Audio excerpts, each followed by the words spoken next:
Insan, may chicken pa daw kayo? Sold out daw. Anong meron?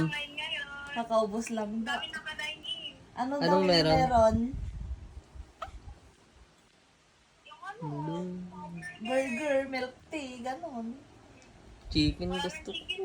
Chicken daw gusto niya. Dapat sinabi mo agad. Ngayon ko lang naisip eh. Kaya Alam nga, ka para nila. na-reservan ka niya. Ano, bukas na lang. Oh, sige po. Bukas na lang daw, Insan. Dalawang Nay, bakit? natakpan na yung... Oo. Anong flavor? Bukas na lang. Punta ko doon. Ay, punta na lang daw siya dyan bukas. Hmm. Sige, Ay, bye. Hep hep hooray na yung isa.